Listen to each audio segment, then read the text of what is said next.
When I was a child in church, we would be taught about stewardship, and the thing that we were told, which still makes some sense today to me as an adult, is for every dollar that you earn or have, you should put a dime in savings and a dime to give back to God. And we were taught that this was called a tithe, that as a Christian person, that we should be invested in giving the money that we receive back to the church or back to God. And it was a great little way to think about it, especially as we were learning what 10% was as a child. A dime for every dollar, give back to God in the church. It works and it makes sense. Well, today we're going to talk about tithing as something that is talked about in the church a lot, a word that's thrown around a lot. And we're going to dig into it a little bit in the scripture, but I'm going to try to do it just a little bit different. So we'll see if we can pull that off. What does tithing mean? Tithing is a Hebrew word which literally just means 1/10, a tenth, 10%. That is all that word means. It's talked about a lot or regularly in the Old Testament. God seems very serious about getting his 1/10. It is written in the law that this is what you ought to do. Malachi, the very last prophet in the Old Testament, references how not tithing is a stealing from God. But we get asked a lot, and it's a fair question, is tithing ever mentioned in the New Testament? Is it a command for the church? And the answer is kind of. It's a fair question. Now, in the Old Testament, it is talked about a lot. I wrote up here in Deuteronomy 14, you can see the original law. I mentioned that it talked about in Malachi as well. And then we're also told by Jesus himself, in Matthew 5:17 as an example, that he did not come to abolish the law or to throw the law away or to garbage it, but to fulfill it. And so when we read the law, we ought to take very seriously what is there. We should ask questions, does this still apply to us? And the answer may be that it does. But money is talked about regularly in the New Testament. It is a common, regular theme. And it's never particularly said that the formula for giving to the church or to God is the same as it was in the Old Testament. In fact, Paul talks a lot about how he runs his ministry on generosity. And so he is regularly appealing in his letters that the churches that he founded and served would send money in order to help upkeep his ministry. He saw that ministers and mission would be funded by the faithful people who would give generously to help him continue his apostolic work of sharing the gospel with the entire known world. He used the word generosity on the regular, inviting and congratulating generosity in people's giving. And we also find in the book of Acts that the very earliest church, right after Pentecost, was surviving on people giving 100% of what money they would make. They would sell a plot of land or a home or a house or something, an item, and they would come and they would bring all of the money to the apostles' feet. And so I say to you, feel free to argue with 10% because it's an Old Testament thing. Because if you want to get into the New Testament, it's 100%. My recommendation is you just say, yeah, that Old Testament ideal is pretty good. Let's live there. Of course, there is a story of Ananias and Sapphira who I don't think their crime was that they didn't give 100%. Their crime was that everyone was giving 100% and they wanted to look as generous as everybody else. So they pretended that they were giving 100% when they were only giving a portion. And of course, they ended up dying for their lying. It's a crazy story if you want to check that out in the Acts 5 area. The point is, the New Testament is regularly speaking about generosity, about being willing to fund mission and ministry with a generous and happy and joyful heart. Generosity is the New Testament concept. Now, of course, the church has for much of its existence, carried on with the concept of the tithe. They have asked members, attenders, and people invested in the ministry to tithe, to take 10% of their income, the first 10%, and give it back to God in the church, that it would see the church flourish and blessed as well. And the promise has come that God will supplement, God will help. And that has certainly been the story of mine and Sharice's life, that we decided to tithe early on in our marriage, and it has been scary on the regular. But the more faithful we have been, the more we have acted on giving the first 10%, the more we have seen the back end of our financial system take care of itself. God is faithful through and through. Now, I want to talk a little bit today about New Testament concepts of money. And so I'm not going to stand up here and hammer you and try to make you feel guilty about whether or not you're giving 10% or 4% or anything like that. I really want to look into how Jesus talks about money and the connection between money and our hearts, the connection between our relationship to money and how it demonstrates the condition of our very heart. And so I'm going to read the words of Jesus today from Matthew chapter 6. This is in the middle of the Sermon on the Mount. I'm going to read verses 19 to 24. And we're just going to dig into what Jesus says about money. And I'd invite you, if you would stand with me as we honor the reading of the word of the Lord today. This is what Jesus says in his famous Sermon on the Mount. Do not store up for yourselves treasures on earth, where moths and vermin destroy, and where thieves break in and steal. But store up for yourselves treasures in heaven, where moths and vermin do not destroy, where thieves do not break in and steal. For where your treasure is, there your heart will be also. I want to read that again because that's the key that I want to think about today. Where your treasure is, there your heart will be also. The eye is a lamp of the body. If your eyes are healthy, your whole body will be filled with light. But if your eyes are unhealthy, your whole body will be filled with darkness. If then the light within you is darkness, how great is that darkness? No one can serve two masters. Either you will hate the one and love the other, or you will be devoted to the one and despise the other. You cannot serve both God and money. This is the word of the Lord. Thanks be to God. You may be seated. I always feel like there's a bait and switch there in verse 24. You cannot serve two masters. Preach it, Jesus. Either you'll hate one or love the other. Preach it, Jesus. Isn't that the truth? Well, you might be devoted to one or devoted to the other. Preach it, Jesus. By the way, the two masters I'm talking about is God and money. What now? And that's usually the point where we dig in and say, oh, yeah, no. Money is not my master. It's not an idol. No. Money is just like you got to have it in order to survive, right? And absolutely there is truth in that. There's absolute truth in that. But here Jesus is cutting right to the core and suggesting to us that maybe all too often money and our relationship to it becomes something that gets in the way between us and God. That if we are chasing after money, serving to acquire money, that it may be tearing at our very capacity to have a relationship with the God who has created us and loved us. Money might just be a stumbling block for people like you and I. And so often we in the church talk about tithing as if it's some sort of formula. And we end up asking questions like, okay, I'm gonna try to start tithing, but here I want to know, gross or net? Gross or net? Like, do I give 10% like before the taxes are taken out, or can I wait until the taxes are taken out and then factor it off of that? Well, yeah, okay. I'll be honest with you, I don't care. I'm not checking,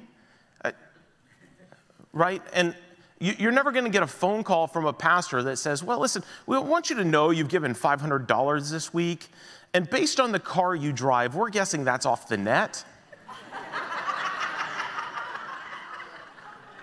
That's never, ever, ever going to happen, right? And so we get so caught up in the mathematics, the function of this concept of generously giving to the church, that so often we end up missing the point. And the point is, where are we investing our hearts? The very issue at the core of the gospel is, who has your heart? Who do you love? What do you love? Do you love God and his kingdom and Jesus who came and bled and died for your sins that you might live forever? Do you love that? Or do you love really what this world has to offer? And really, rather than getting caught in the function of how much are you giving, or are you giving enough, or anything, the real question is, where is your heart? What do you love? And what are you demonstrating that you love with your actions? And the thing about it is, it's not so much that people around you are going to be checking to see whether or not you're living up to it, but really we should be checking our own heart. We should be spending time saying, what is it that I love? And sometimes just taking a look at our relationship with gaining this world sometimes might tell us a lot about what it is that we truly love. The New Testament is filled with language and stories that invite us to shed our pride, to shed our desire to get ahead, to be willing to be made last or least, or come in last place, that we might find that we gain so much more by being willing to make ourselves less in this fallen world. For example, Jesus himself says in Matthew chapter 16, "For whoever wants to save their life will lose it, but whoever loses their life for me will find it." Now, in our capitalistic American world, this probably looks a lot like not just chasing the biggest bank account. The Apostle Paul talks about this as well, pushing forward. Philippians chapter 2 is this whole concept about matching Jesus' willingness to empty himself of the glory of heaven and come down and live as a man, and finding, after being crucified, reaching the lowest point that we can imagine in his life, that God elevated him to a point beyond our imagination.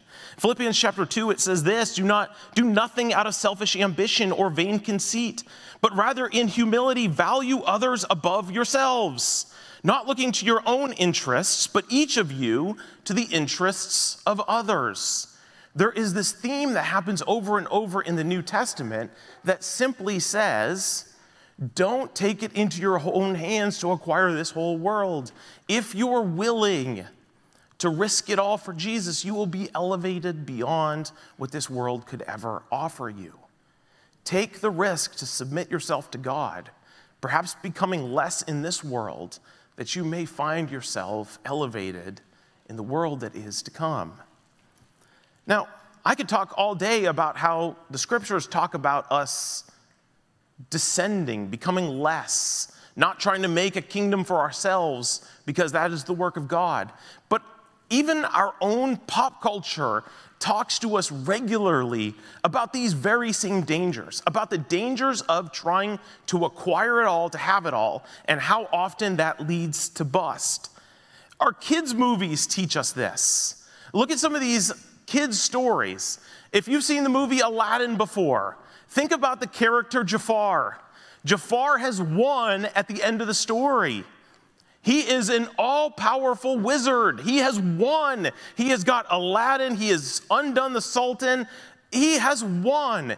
And he gets convinced that there's more power still that he could have. He could win a little more than he has already won. This is like if your quarterback is taking the knee in the Super Bowl and you're about to be handed the trophy and you think, no, I don't want to win by 2, I want to win by 10.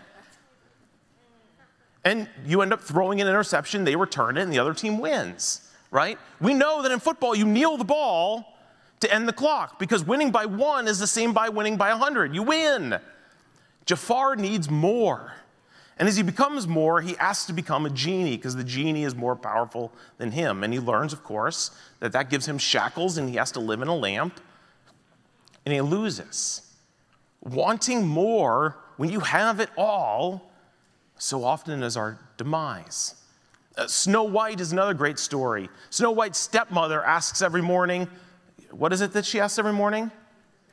Who's the fairest of them all? And what does the magic mirror always say? You are the fairest of them all. That's pretty great. That's not a bad life at all. And then one morning she gets up, looks at herself in the mirror again, excites herself to hear once again how great she is. Who is the fairest of them all? And she hears Snow White. I've never won in any beauty contests. I would take second place. I'd be really happy with second place.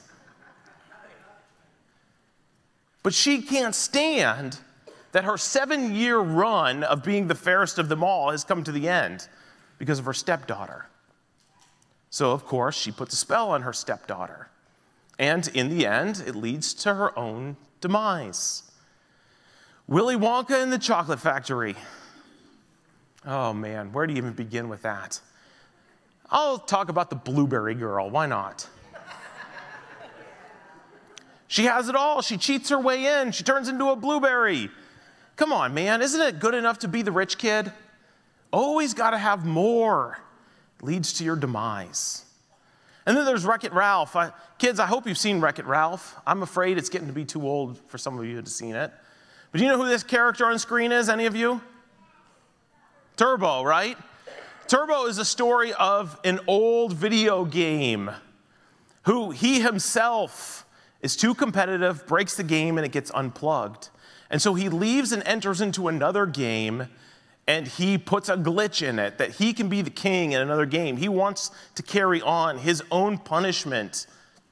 His own punishment isn't enough. So he cheats, he steals, he puts a glitch on another character, and he plays the part of another role, the king of that game. And he just keeps trying to fight and fight the character of Vanellope. And then you have Ralph. Ralph is the bad guy in his game. The funny thing is this guy, Turbo, is the good guy in his game. But being the good guy isn't enough. He needs more and more and more. And Ralph, on the other hand, is the bad guy in his game, and he's depressed, and he decides he wants to do something good. So at one time, someone says, hey, Ralph, you're a good guy. And we've got this story of the bad guy doing something good and the good guy doing something awful. And being the good guy was simply not enough for Turbo. Being the good guy wasn't enough, and it takes someone who has felt like the bad guy his whole life to expose just how bad he has been. We have this way in our pop culture of telling us to be satisfied with enough, to have a relationship with enough, to know when you've gotten to the point of enough, because when you pass enough and keep trying to acquire more, eventually you turn into the bad guy. Now, adults, I have some movies for you too. These are movies you might have seen or might be familiar with that tell this same story in more of an adult theme. For example, there's the story of The Godfather. You may have watched that trilogy before, where the nice boy, the good boy in the family, the one who's going to become a senator, ends up taking over his dad's crime family and becomes an utter and absolute monster. There was a movie made recently called The Wolf of Wall Street about a real-life man named Jordan Belfort who just never could have enough. And so he kept cheating and swindling on Wall Street, taking money from the people who are barely making it in America, sucking it in, just became more and more and more awful until he destroys his entire family. He was wealthy beyond our imagination. It was never enough. Jake told me to put Hamilton in because it's literally a lyric in the movie, right? I'm never satisfied. If you know the musical, you're never satisfied. It's true. Hamilton was never satisfied, and he ended up being shot by the Vice President of the United States. Some point we should become satisfied, I think. And then, of course, there's a movie from the 80s, Wall Street, where the famous line from Gordon Gekko is that greed is good. Oh. I think most people who've seen that movie are hopefully not inspired by that, but feel the skis of that language, that when he shows up and says greed is good, that we recognize that it's not. Now, these are all stories about acquiring more to the point of our own demise. But then we have stories on the other side as well about when we acquire things and then we hoard them, we hold on to them. This is the opposite side of the same coin. And so today, I want to tell you something about a fallacy. Maybe you've heard of it, maybe you've not. It's called the sunk cost fallacy. This is what the sunk cost fallacy is: a phenomenon whereby a person is reluctant to abandon a strategy or course of action because they have invested heavily in it, even when it is clear that abandonment would be more beneficial. That means you look at something or something you've done, something you have, and say, man, that car is an absolute lemon, but I've put $5,000 into it. I'm going to keep trying to make it work. Right? That's an example of that. The sunk cost fallacy. I put so much money in the past into it, even though it's clearly not working, I can't possibly abandon this strategy or the amount of money that I put into it.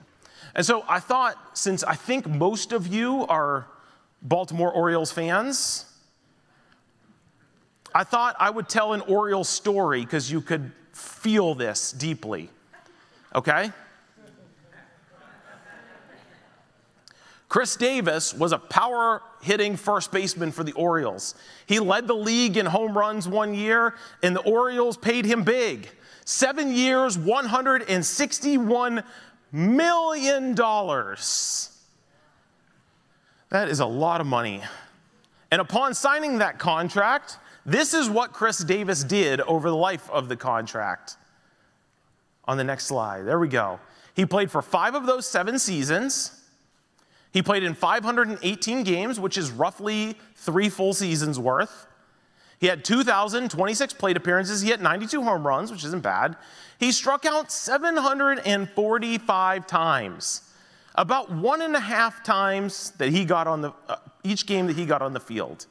He was, according to some math, 18% worse than the average hitter in Major League Baseball.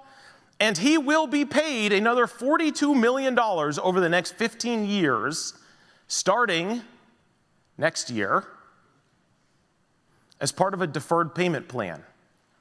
Now, Chris Davis was objectively terrible by year 2 of this contract, objectively terrible. But the Orioles kept playing him even though he was contributing to their losses because, well, they have to pay him anyways, right? So why would we cut this guy and pay him and send him home when we have to pay him anyway? So we may as well play him and hope that at some point he figures it out and snaps out of it, right?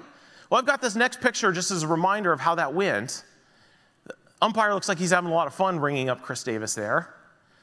He just kept getting worse and worse and worse, and he received the same payment anyways. This is what the sunk cost fallacy is. You've written the check, you're already committed, and you just keep playing Chris Davis even though he's terrible. Because you've already invested the money, let's hope we can get something out of it. Now, not every sunk cost is at the extreme amount that is, right? Not every sunk cost is $161 million. Sometimes they just simply reveal how stubborn we can be.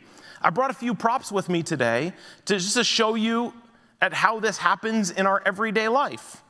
For example, last night, this is a true story. I was gone all day yesterday. I left at like 6:30 in the morning and I got home at like 9 o'clock at night. And at about 10 o'clock at night, I went crawling in my closet underneath my clothes. I contorted myself at a body angle that only a 25-year-old should be at. I was afraid for just a second that I wasn't going to get out and that I was going to have to tell Sharice she was preaching today.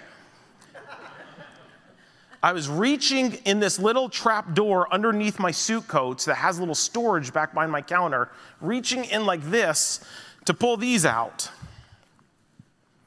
These are Blu-rays and DVDs.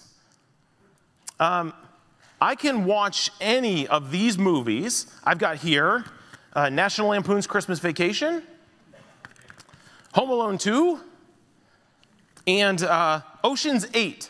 This one is the most embarrassing one because this has come out in the last 4 or 5 years. So I have no idea why I bought it in the first place. These are now, again, in a place that I can only reach by risking my back, still in a box for some reason, and I can watch these on any streaming service for free anytime I want. I just have to press 2 buttons on my TV and any of these movies come on. And yet I've still got them stored in a box that literally only my children should be able to reach. They're not coming out anytime soon, and I have not gotten rid of them for reasons that I cannot explain to you. The closest reason I can come up with is that I spent $10 to $20 on them, and they're not worth that anymore. Why would I just give them away for free? That's the closest reason I can come up to. That is a sunk cost. They're taking up space in my life and in my home because I spent money on them years ago, whereas all they do is take up space now. But it gets worse. On the way in, I grabbed this shirt out of my closet that I thought I'd bring to you today. Now, as my kids have gotten older and I've gotten busier, I have less time to work out, which means I've gained more weight than I care to have.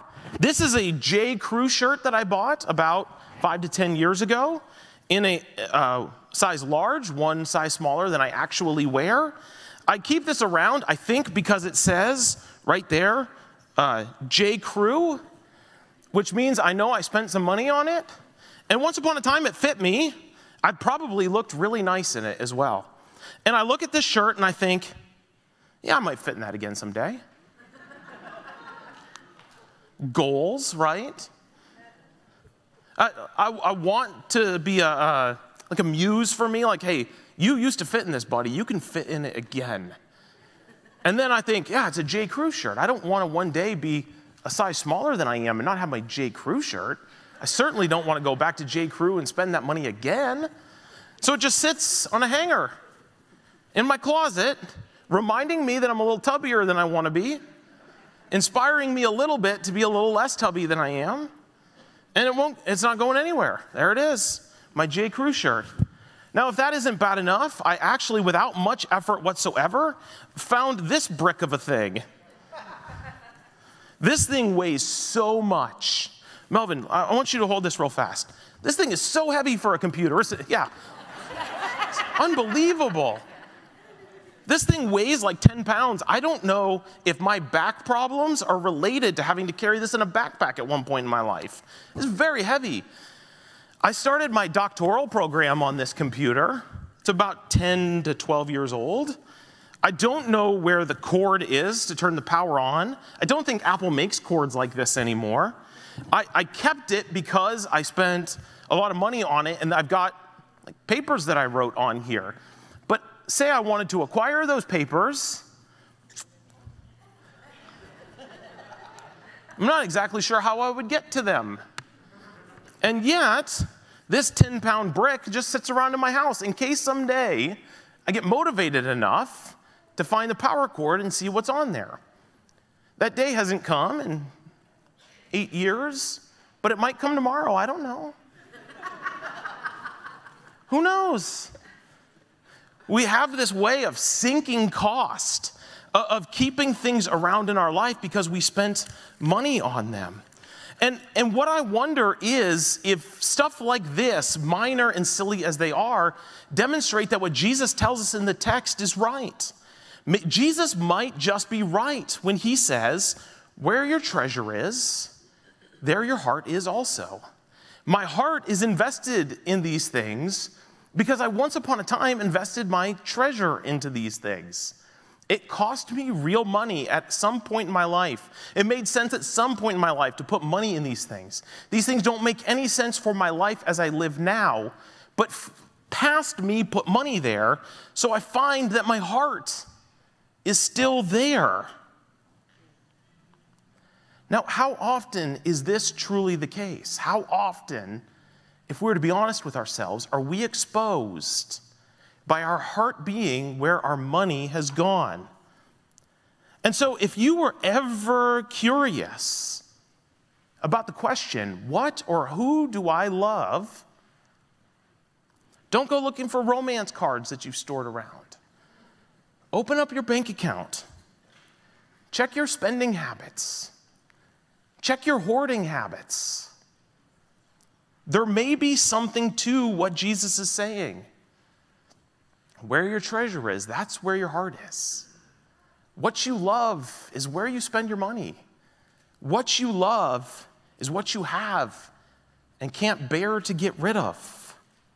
What you love is where you invest what God has given to you as a blessing. And so as we close this out, I invite you to think about the challenge in this particular text where Jesus tells us to store up our treasures in heaven, where he invites us to think about where our treasure is. That's where our heart is. What is the challenge? The challenge, I think, is this. Well, to store up your treasures in heaven, yeah, of course. But let's not just make that some sort of hyper-spiritual concept. Let's not just say, okay, yeah, I'll put my heart in heaven and long for that, and meanwhile, I just got to get by with my day-to-day. When we talk about storing up your treasures in heaven, I want you to realize that this text is right on the backside of Jesus teaching us to pray with the Lord's Prayer. And in that particular prayer, he invites us to pray that it would be on earth as it is in heaven. So if Jesus is saying to pray that heaven would come down to earth, and then he's saying later to store up your treasures in heaven, this isn't just some sort of hyper-spiritual think piece about making sure that you get to heaven, but it's investing in heavenly things. To take the moment and time that we live in with the resources that God has given us and invest in heavenly things in the meantime. And so I think of it like this. I wonder if maybe that our tithe, our gifts, our generosity can be placed into the church, because then we find that that's where our heart goes as well. Because our heart all too easily follows where it is we put our money. My heart is invested in a stupid Apple computer which does nothing for me, because it was my first Apple computer and I spent a lot of money on it. Where we put our money, our heart follows as well. And so maybe, just maybe, with the tithe, when the offering plates are passed, or we go and look at our online account and we give digitally, maybe, just maybe, when we think about this, we can see it as our heart going out to the mission of God through the local church. That we aren't just paying dues, we're not just doing what the Old Testament says that we should do, but we're actually investing our hearts into the church. That we are saying we want to see heaven come through the local church. And so we're making an investment with our heart and our money in the local church. And maybe by investing our money, we can find that our heart becomes attached to that which we place our money in as well. We trust, we love, we hope for great things in the local church. And we find that our hearts and our money begin to come into alignment. That as we give, that our heart becomes invested in the church as well. And it's not just our money that we're giving to our church, but then it's our hands and our feet as well. And our imagination, our mindset, our hopes, our dreams can come into alignment with the church. Because if we're doing church well, and I pray that we are, there are moments and glimpses of heaven breaking in, just as Jesus prayed. That heaven can happen in the midst of the work of the church. Sometimes in relationships, sometimes in mentoring, sometimes in discipleship, sometimes in moments of worship like we've had this morning. But that in becoming a tither, we find our heart aligning with God's mission in the local church. And that we get invested there with our heart, mind, soul, everything about us. Now today we get to see some of the fruits of the local church at work. Many of you in this room are stakeholders, tithers. You give generously. And the church is what it is because of your generosity. And today we have a child who's asked to be baptized. And I want you to know that you have a role in this. For those of you who have written checks, who have given the first 10%, who have donated out of the goodness of your heart and your desire to see God's kingdom break in, this is a moment of God's kingdom breaking in. That in your investment, we've put together an incredible children's ministry with an incredible children's pastor. And Christopher is going to come out and be baptized today. And we didn't ask him if he wanted to be baptized. He came and gave a testimony to Pastor Gretchen and said he wanted to be baptized into the family of God. And so today, this is the fruit of your willingness to participate in giving. You don't always see it as making your corner of the church more comfortable. But it's important to see that in the corner of helping our children learn about Jesus at a young age, that God is breaking in incredible ways. And this is our moment to participate in the fruit of our generous giving. God has used you and participated with you in seeing new life in the kingdom. So let's take a moment and celebrate together the baptism of Christopher. Why don't you guys come on out?